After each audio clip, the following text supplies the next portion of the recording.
आप देख रहे हैं MKA टीवी न्यूज़। हिंदुस्तान की सरकार नहीं कह पाई कि भैया सिक्योरिटी में मेंटेन भी है, कुकी भी है, दोनों बदल जाएंगे।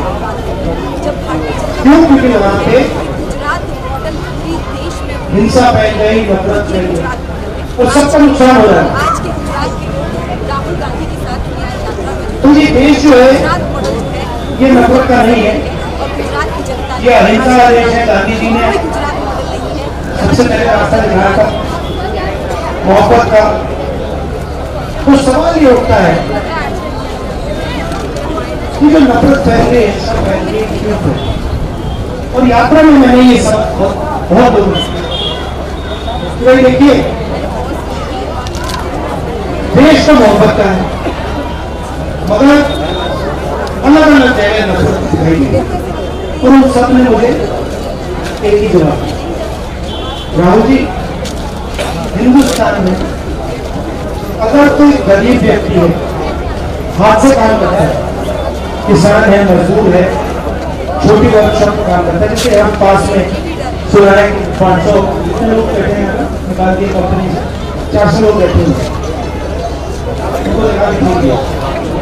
तो उन्होंने कहा कि देखिए, जो भी गरीब है उसके साथ इस देश में हर रोज अन्याय है। एक तरफ अदानी अंबानी जी अरबपति मान लो, 100 लोग हैं, 200 मान लो, मगर बड़े वाले 50-100 है। एक तरफ वो है और दूसरी तरफ हिंदुस्तान के 90%। और ये जो भी कर ले, इनको देश का जो धन है ये इनके हाथ में नहीं पड़ सकता। देश का जो धन है, जो पूंजी है, वो 4-5% लोगों के हाथ में सब छोड़ते हैं। मैंने चेक किया देश में पिछड़े वर्ग के लोग कितने हैं, आप जानते हो? पिछड़े वर्ग के लोग कितने देश में? 50%। दलित कितने हैं? देखो, आपको मालूम ही नहीं, 15%। आदिवासी कितने? नहीं, आप तो यात्रा के साथ हो, इसलिए आप बोल रहे हो। आपने मेरा भाषण सुन रखा है तो आप बोल रहे हो, मैं इनसे पूछ रहा हूं। तो 50% पिछड़े वर्ग के लोग हैं, 15% दलित वर्ग के लोग हैं, 8% आदिवासी। 50, 15 और 8 कितने होते हैं? कितने होते हैं? 50, 15 और 8 73 होते हैं। 73 ठीक है।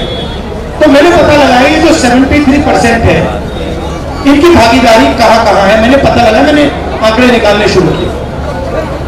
तो सबसे पहले मैंने हिंदुस्तान के सबसे बड़े जो अरबपति है, उनकी जो कंपनी है, 200 हिंदुस्तान की सबसे बड़ी कंपनी है, उनके मालिकों की लिस्ट निकाली, ठीक है?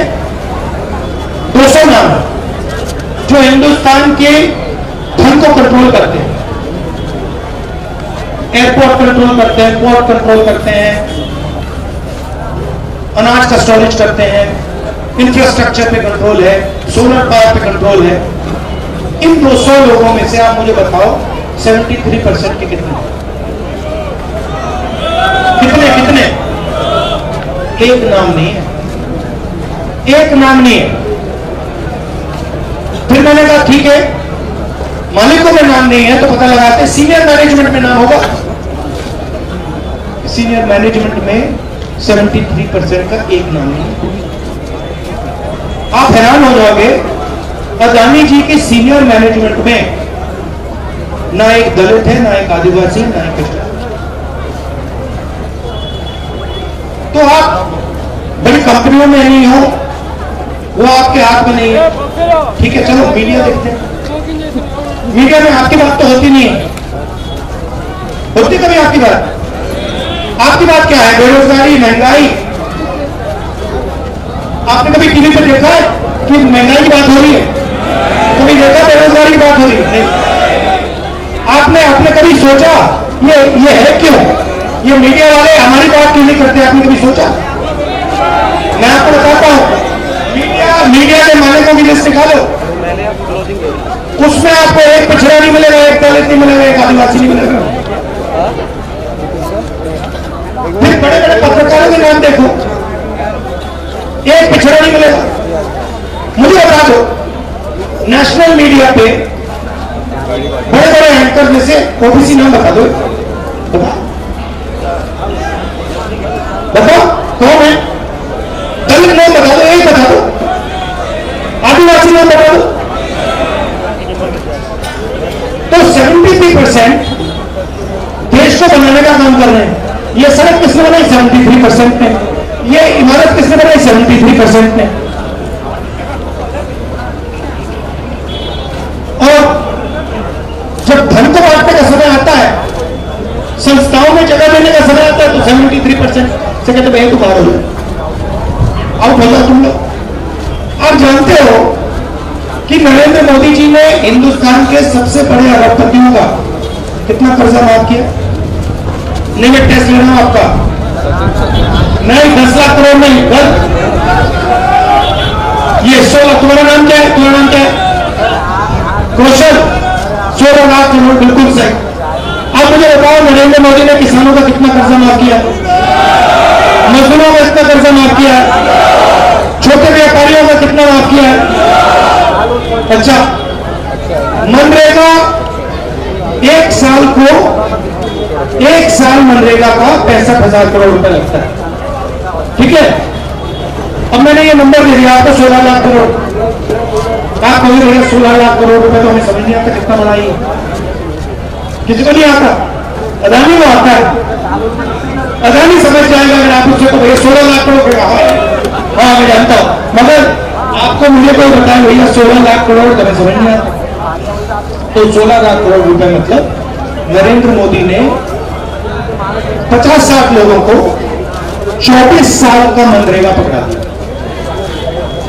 जितना पैसा हिंदुस्तान की सरकार 24 साल में मनरेगा में डालती है, मतलब 2000 से लेकर अगर हम मनरेगा चलाते आज तक, उससे ज्यादा पैसा नरेंद्र मोदी ने 50 लोगों का दिया। आप हिंदुस्तान के बजट को 90 लोग चलाते हैं। आप कहोगे नरेंद्र मोदी जी बजट को बांटते हैं। नहीं, नरेंद्र मोदी नहीं बांटता। 90 IAS ऑफिसर बजट को बांटते हैं। हर मिनिस्ट्री में है वो, फाइनेंस मिनिस्ट्री में बैठे हैं, रेलवे मिनिस्ट्री में बैठे हैं। ये सब निर्णय लेते हैं पैसे का क्या होगा। अगर शिक्षा में हिंदुस्तान की सरकार 10,000 रुपए डालती है, तो एजुकेशन मिनिस्ट्री के अंदर एक ब्यूरोक्रेट डिसाइड करता है। 90 लोग हैं, मुझे बताओ 90 में से 73% के कितने? ओबीसी पिछड़े वर्ग के 3, दलित 3, आदिवासी 1। और अगर हिंदुस्तान की सरकार 100 रुपए खर्च करती है, 100 रुपए खर्च करती है, तो 73% के अफसर 6 रुपए का निर्णय लेते हैं। आपकी आबादी 73% और आपकी भागीदारी 6%। आपकी आबादी 73%, मीडिया में आपकी भागीदारी 0। 200 सबसे 500 सबसे बड़ी कंपनियों में आपकी भागीदारी 0। फिर एनजीओ की लिस्ट निकालो, सर एनजीओ का काम करते हैं, एनजीओ की लिस्ट निकालो, उसमें भी 73% है। प्राइवेट अस्पतालों की लिस्ट निकालो, उसके मालिकों की लिस्ट निकालो, 73% कोई नहीं। आप बीमार होते हो, लाखों रुपए आप डालते हो इलाज कराने के लिए, जमीन सरकार देती है उनको। किसकी जमीन है वो? 73% की जमीन है। आपकी है, किसानों की है, गरीबों की। वो एकदम उठा के दे देते हैं, फिर आपसे कहते भैया आपको दिल का दौरा पड़ा, चलो स्टेंट लगवाओ, लाखों रुपए लेते हैं। उनके मालिकों की लिस्ट निकालो, आपका एक आदमी नहीं। बड़े बड़े डॉक्टर के नाम निकालो, आपका एक डॉक्टर नहीं। मैं ऐसे नहीं बोला, मैंने चेक किया, मैंने निकाली है, मैंने लिस्ट निकाली है। बड़े बड़े एस्कॉर्ट अस्पताल है, अपोलो अस्पताल है, बड़े बड़े अस्पताल है, अरबों रुपए की जमीन सरकार ने इनको दी, आपकी जमीन दी है। आप लाखों रुपए उनको देते हो जो बीमार होते हो, 1% नहीं। और आपके लिए क्या बोलता था पहले, क्या था आपका रास्ता, क्या था 73%। आप जानते हो पहले 73% का रास्ता क्या था? कहां कहां आपको काम मिल सकता था? पब्लिक सेक्टर बैंक में मिल सकता था, पब्लिक सेक्टर में मिल सकता था, एचएल में मिल सकता था, बीएचईएल में, बाल्को में, स्टेट बैंक, इन जगह मिल सकता था। ठीक है, उधर भी कम मिलता था मगर मिल सकता था। वो सारे के सारे प्राइवेटाइज हो गए। पहले ये जो बंदूक पकड़े हैं ये इंडियन ऑर्डिनेंस फैक्ट्री में होती है। इंडियन ऑर्डिनेंस फैक्ट्री में 73% ऐसे लोग काम करते हैं। अब इंडियन ऑर्डिनेंस फैक्ट्री से कॉन्ट्रैक्ट छीनकर अदानी को मिल गई। अब जानते कि हिंदुस्तान की सेना के जो राइफल है, पिस्तौल है, कारतूस है, तो कौन बनाएगा? इंडियन ऑर्डिनेंस फैक्ट्री नहीं बनाएगी भाई, अदानी नहीं बनाएगा। अदानी के बाद समझो, अदानी को राइफल बनानी नहीं आती, नहीं आती। अदानी ने क्या किया सुनो भाई, आप गेम नहीं समझे। हो क्या रहा है, राइफल बनाते हैं इजराइल के लोग, राइफल बनाते हैं रूस के लोग। अदानी के साथ क्या होता है, वो जब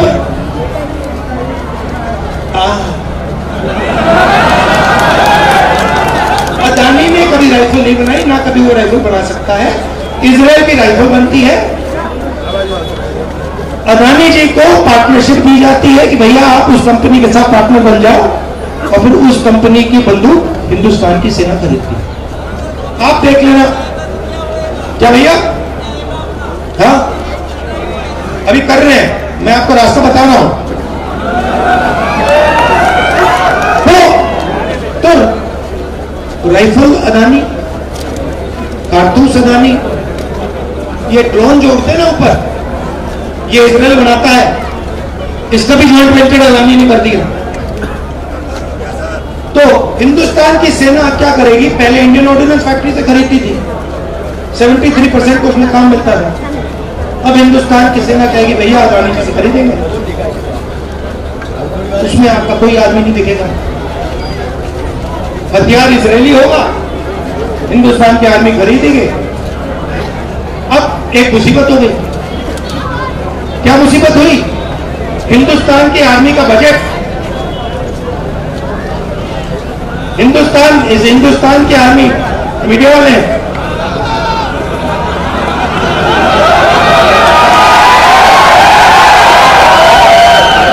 इनके यहां पीछे देखोगे बीजेपी की टी शर्ट होगी। इनके कहते नहीं है, रिपोर्टर है, ये मुस्कुरा रहे हैं, इनके जो पीछे कंट्रोलर है, जो मालिक है वो। तो अब प्रॉब्लम आई, देखो अदानी को हथियार बेचने, प्रॉब्लम आई हिंदुस्तान की आर्मी का बजट तो फिक्स है। तो अब क्या हुआ, अब अग्निवीर को लाना पड़ा। क्यों? जो ट्रेनिंग का पैसा था, पेंशन का पैसा था, वो अब ये जवानों को नहीं देना चाहते। कहते भैया ट्रेनिंग में, पेंशन में, कैंटीन में क्यों दें तुम्हें, अगर हम वो पैसा अदानी को दे सकते हैं। इसलिए अग्निवीर ले आए। अब अग्निवीर का मैं आपको समझा देता हूं, समझना है तो। अग्निवीर में क्या होगा, 4 लोग अंदर लिए जाएंगे, उसमें से 4 साल बाद 3 को आउट कर दिया जाएगा। जानते हो ना, आउट कर दिया जाएगा। आप लिस्ट निकालना, पता कौन से लोग आउट होंगे? 73% आउट होंगे।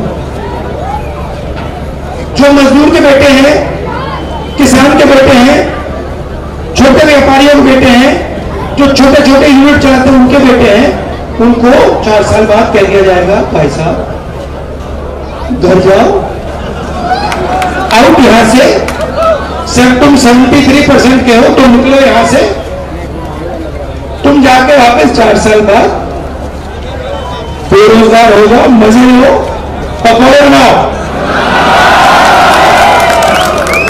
तो अब आप कहोगे राहुल गांधी ने ये बता दिया मगर रास्ता नहीं बताया, मैं रास्ता बता देता हूं। सबसे पहले यह समझना है कि इस देश में किसकी कितनी आबादी है, और उसके बाद कास्ट सेंसस, और उसके बाद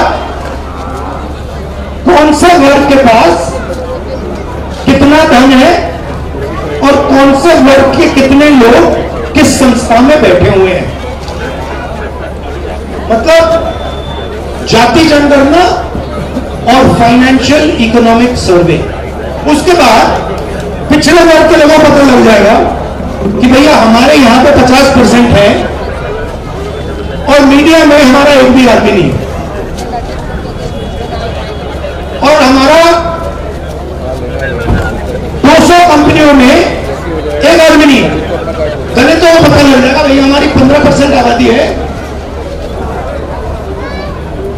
और इस संस्था में हमारा कोई नहीं। 650 हाईकोर्ट के जज हैं हिंदुस्तान में, ठीक है, आपकी आबादी 73%। आपके वर्गों में से कितने जज आते बताओ? 100। मतलब 650 में से 100 73% और बाकी 5%। अच्छा, इसमें मैंने गरीब जनरल कास्ट की बात नहीं की, मगर वो भी फंसे हुए हैं। अगर आप देखें उनकी भी भागीदारी नहीं है। मीडिया में देखो आपको गरीब का कोई बेटा नहीं दिखेगा वहां। तो हो क्या रहा है, तो हिंदुस्तान बन रहे हैं एक अरबपतियों का, उनके पास मीडिया का कंट्रोल है। आपने राम मंदिर का फंक्शन तो देखा होगा। हिंदुस्तान के राष्ट्रपति का नाम क्या है? अरे भाई ठीक से बोलो। द्रौपदी मुर्मू। कौन से वर्ग की? आदिवासी। उनका चेहरा आपने राम मंदिर में देखा? क्यों?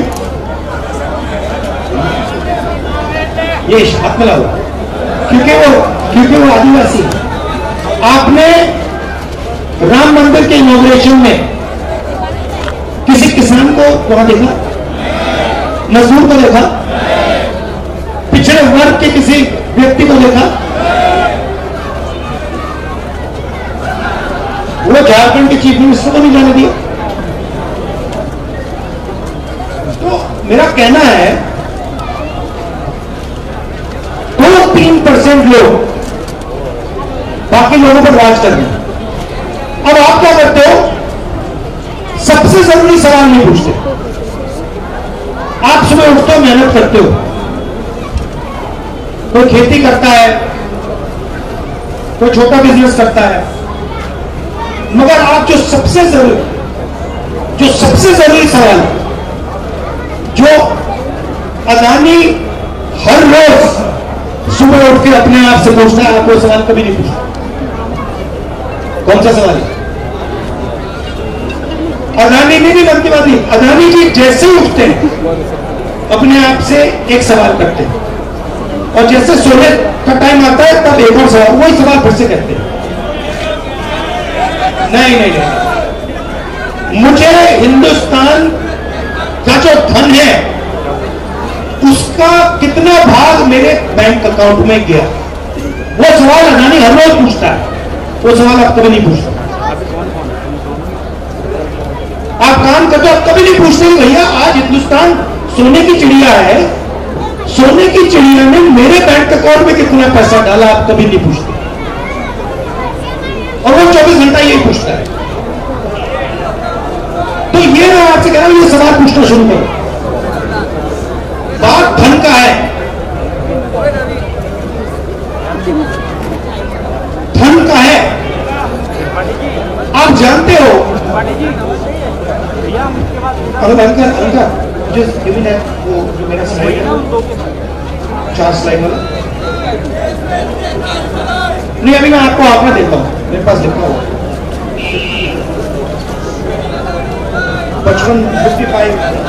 55 people are other one।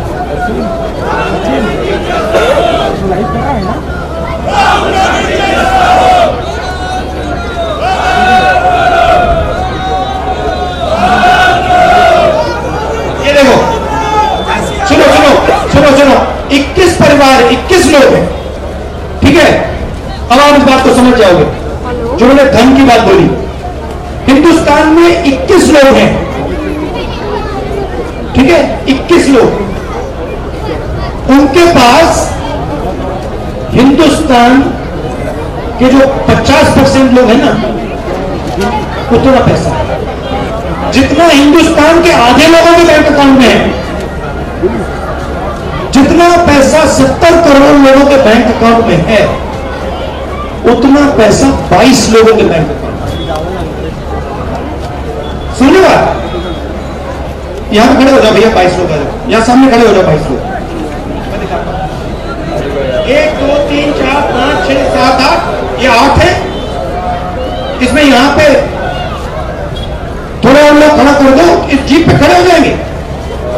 उनके पास उतना ही धन है जितना 70 करोड़ लोगों के बैंक अकाउंट। हिंदुस्तान के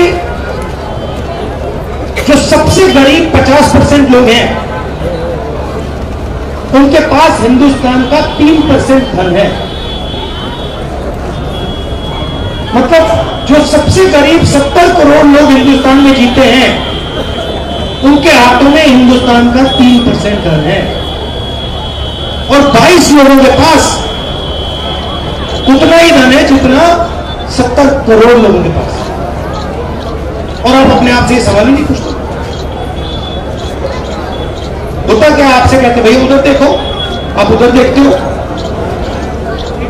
वो भैया उधर देखो, आप उधर देखते हो, वो देखो भैया वहां क्या हो रहा है, उधर देखते हो, उधर भैया क्रिकेट मैच चल रहा है, वहां देखो, बॉलीवुड का डांस दिखा देंगे। आपने देखा कितने घंटे अदानी अंबानी की शादी दिखाई, भर दिया पूरा, भर दिया। तो यही सबसे बड़ा सवाल है। और मैं आपसे कहता हूं, जिस दिन आपने यह सवाल पूछना शुरू कर दिया कि भाई हिंदुस्तान की सोने की चिड़िया जो है, उसमें से मेरे बैंक अकाउंट में कितना, उसमें से मेरे बैंक अकाउंट में कितना पैसा आया, उस दिन ये देश बदलना शुरू हो जाएगा। अब मैं आपको रास्ता बताता हूं। क्रांतिकारी कदम जाति जनगणना, इकोनॉमिक सर्वे की धन की बात शुरू करते हैं। धन किसके हाथ में है, कितना धन कहां है और कहां होना चाहिए, यह सवाल पूछना शुरू कीजिए, तब मजा आएगा, तब हिंदुस्तान बदलना शुरू होगा। ये मैं आपसे कहना चाह रहा था। आपने इतने प्यार से मेरी बात सुनी, दिल से आपका बहुत बहुत धन्यवाद। अच्छा एक सेकंड, 2-3 चीजें भूल गया मैं, 2-3 चीजें कहना भूल गया। कल हमने 2-3 ऐतिहासिक चीजें करी है। एक सेकंड, यहाँ पे जो युवा है, मैं आपको कहना चाहता हूं, देखिए हमने युवाओं के लिए कल 5 निर्णय लिए हैं, मैं वो आपको पढ़ के बताना चाहता हूं। पहला, हिंदुस्तान की सरकार में 30 लाख वैकेंसी खाली पड़ी हुई, ठीक है। नरेंद्र मोदी जी ने, बीजेपी सरकार ने 29 लाख भर्तियों को जॉब से भरा नहीं। हमारी सरकार जैसे आएगी 73% के लिए 30 लाख नौकरियां हम दिलवा देंगे। दूसरा काम, युवा कॉलेज के बाद, यूनिवर्सिटी के बाद जॉब ढूंढते रहते हैं। हम एक नया कानून, पकौड़े बेचते हैं, हम एक नया कानून ला रहे हैं। जैसे हमने रोजगार का अधिकार दिया था, अब हम नया कानून ला रहे हैं अप्रेंटिसशिप का अधिकार, मतलब हिंदुस्तान का हर युवा जैसे ही डिप्लोमा लेगा, कॉलेज डिग्री लेगा, यूनिवर्सिटी डिग्री लेगा, उसे 1 साल की अप्रेंटिसशिप, 1 साल की ट्रेनिंग, पेड ट्रेनिंग, 1 लाख रुपए की हिंदुस्तान की सरकार गारंटी करके उसका अधिकार बना दी। और आज छत्तीसगढ़ में हसू जंगल बचाओ के आंदोलन को समर्थन करने आए हैं, जो 10 साल से चल रहा है। काफी उत्साह भरा यहाँ पे माहौल है और बहुत बड़े निर्णायक मोड़ आने वाले हैं। इसी से संबंधित कुछ सवाल है। सर, आदिवासियों के ऊपर पूरे छत्तीसगढ़ में बहुतायत से इनके ऊपर अन्याय अत्याचार किया जा रहा है और भारत देश के जो छत्तीसगढ़ के जो तमाम आदिवासी हैं, राष्ट्रीय आदिवासी एकता परिषद के साथ में मिलके और आपके दिशा निर्देशन में 5वीं अनुसूची का इम्प्लीमेंटेशन में काम करना चाह रहे हैं। सर, इसके संदर्भ में आपसे थोड़ा सा जानकारी चाहिए। इसका लिखित प्रस्ताव अगर हमें हमारे पास भेज दिया जाए तो कृपया करके थोड़ा सा बैठे रहेंगे, समर्थन करेंगे, क्योंकि हम लोग व्यवस्थित करेंगे, चलाना होगा बताइए। इसके बाद जी ही जी जी सर, अभी जैसे आपके माध्यम से पूरे भारत देश में ईवीएम के मुद्दे को लेकर देशव्यापी जन आंदोलन शुरू हो चुका है सर।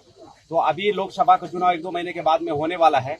आप ईवीएम के मुद्दे के संदर्भ में हमारे छत्तीसगढ़ के तमाम जो साथी लोग हैं, दर्शक लोग हैं, जो आपके नेशनल इंटरनेशनल में हैं, उनके माध्यम से उनके लिए आप क्या संदेश देना चाहेंगे? चुनाव आयोग ईवीएम को बदलकर बैलेट पेपर पर अगर चुनाव नहीं लाता है तो हम आने वाले चुनाव में उसके लिए ईवीएम मशीन फोड़ने के लिए 15 लाख कमेटियां बना रहे हैं। तो हर बूथ पर हम ईवीएम मशीन फोड़ेंगे। जी जी जी, क्योंकि वो संविधान के विरोध में काम कर रहे हैं। तो हम लोग इस वजह से हमारे वोटों की चोरी होगी। वोटों की चोरी करके जो लोग सरकार लाना चाहते हैं हम उनको रोकेंगे। जी। और सर, आप जैसे अभी हमने यहाँ पे आपको सुना कि 2030 में जो व्यवस्था परिवर्तन को जो बदलाव होना होगा, इस टाइप का जो आपके माध्यम से यहाँ पे सुनने को मिला, ये जो व्यवस्था परिवर्तन की लड़ाई पूरे भारत में बड़ी जोर शोर से दिख रही है। मुझे ऐसा लग रहा है सर, ये 2030 तक नहीं जाएगा, बल्कि ऐसा लगता है कि ये 25-26 में हो जाएगा इस टाइप का। ठीक है, आपका उत्साह है, मगर हम लोगों को सारे देश के SC, ST, OBC माइनॉरिटी के लोगों को साथ में लेकर करना है। तो इस वजह से मैं कह रहा हूँ कि लोगों को साथ में लेकर ये आंदोलन करेंगे, ताकि ये आंदोलन नहीं रहना चाहिए, ये जन आंदोलन होना चाहिए सर। कोई इनके समर्थन में नहीं रहना चाहिए। जी जी जी सर, छत्तीसगढ़ में ये जो वर्तमान सरकार है, स्टेट की सरकार है और सेंट्रल की सरकार है, शिक्षा की दोहरी नीति लाके सर यहाँ के युवाओं को पूरी तरह से बर्बाद कर दे रहा है। जहाँ पे इन्होंने नियम बनाया है कि कक्षा 8वीं, 10वीं और 12वीं तक फ्री में पास करना है, और हम लोग आपके माध्यम से हमारे छत्तीसगढ़ के जो युवाओं को एक पाठ्यक्रम हो पाए, इसके संदर्भ में आपसे हम लोग सलाह लेना चाह रहे हैं। एक पाठ्यक्रम, अब ये पाठ्यक्रम की जो बात है, ये नेशनल एजुकेशन पॉलिसी के तहत जो ये लोग एजुकेशन पॉलिसी बना रहे हैं, उसका हम सारे देश भर में विरोध कर रहे हैं। उस विरोध में आप लोगों का प्रस्ताव क्या है वो हमारे पास भेजिए, तो उस बात को भी हम ऑल इंडिया में लागू करेंगे। सर, एक और सवाल है सर, आदिवासियों से संबंधित है। बहुत संख्या में छत्तीसगढ़ में आदिवासी निवास करते हैं, और ये जो ब्राह्मणों की जो सरकार है, कांग्रेस और भाजपा, ये मिलके सर आदिवासियों को दारू पिला रही है, और हम छत्तीसगढ़ में दारू बंद कराना चाहते हैं। इसके संदर्भ में सर आपका मार्गदर्शन चाहिए। दारूबंदी का आंदोलन चलाया जाना चाहिए, मगर दारूबंदी के लिए पहले हमारे आदिवासियों का समर्थन हासिल करना चाहिए। जी जी जी, क्योंकि हमारे जो आदिवासी लोग हैं गाँवों में, अपने घरों में ही